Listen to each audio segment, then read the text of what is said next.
কে সেই মহাবীর যাকে স্বয়ং রাসূলুল্লাহ সাল্লাল্লাহু আলাইহি সাল্লাম উপাধি দিয়েছেন আল্লাহর তরবারি, যার নামে নামকরণ করা হয় বাংলাদেশের প্রতিরক্ষা বাহিনীর শাখার, পাকিস্তানের ট্যাঙ্কে, যে হারেনি কোনো যুদ্ধে? কে সেই মহান সেনাপতি? আজ থেকে 1500 বছর পূর্বে আরবের মরুর বুকে জন্ম হয়েছিল একটি শিশুর, যে শিশুটি বড় হবার পর সেনাপতি হিসেবে কখনো কোনো যুদ্ধে হারেনি।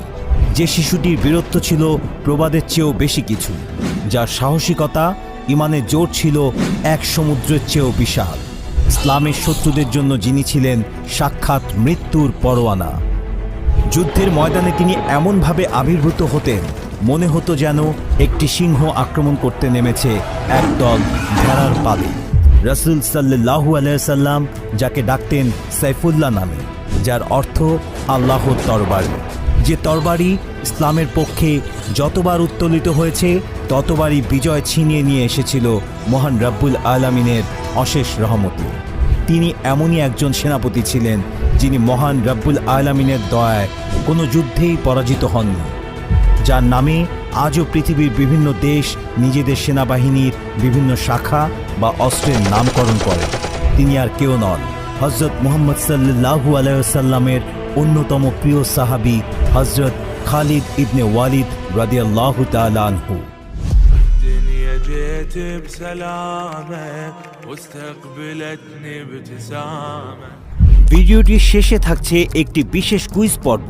মাত্র একটি প্রশ্নের সঠিক উত্তরদাতাদের মধ্য থেকে দৈব চয়নে 5 জনকে দেওয়া হবে সিটিভি বাংলার পার্মানেন্ট মেম্বারশিপ। পার্মানেন্ট মেম্বারদের মধ্য থেকে প্রতি বছর একজন মেম্বার ওমরা পালন করতে পারবেন সম্পূর্ণ বিনা খরচে।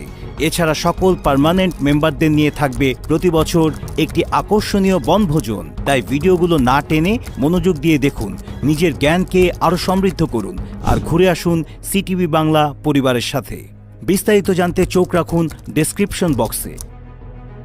খালিদ রাদিয়াল্লাহু তাআলা আনহু ছিলেন একজন ব্যক্তিত্ব যিনি জীবনের চেয়ে মৃত্যুকে বেশি ভালোবাসতেন। বিছানার চেয়ে যুদ্ধের ময়দানই ছিল যার নিকট অধিক প্রিয়। জীবন ও জিহাদ সমার্থক ছিল তার কাছে। যুদ্ধ তার স্বাভাবিক জীবনের ব্যত্যয় ঘটাতে পারত না। জিহাদের ময়দানে তার সাথীরা বলতেন, খালিদ ঘুমের মধ্যেও শত্রুর গতিবিধি টের পেতেন। ঘুমের মধ্যেও তিনি পরবর্তী দিনের ময়দানের ছক ও রণকৌশল কষে ফেলতেন। কেমন ছিল খালিদ ইবনে ওয়ালিদ রাদিয়াল্লাহু তাআলা আনহুর বীরত্ব ও যুদ্ধ কৌশল, তা জানতে হলে আপনাকে যেতে হবে মুতাহার যুদ্ধের ময়দানে, যেখানে মাত্র 3000 সৈনিক নিয়ে তিনি বুক চিতিয়ে লড়াই করে বিধ্বস্ত করে দিয়ে এসেছিল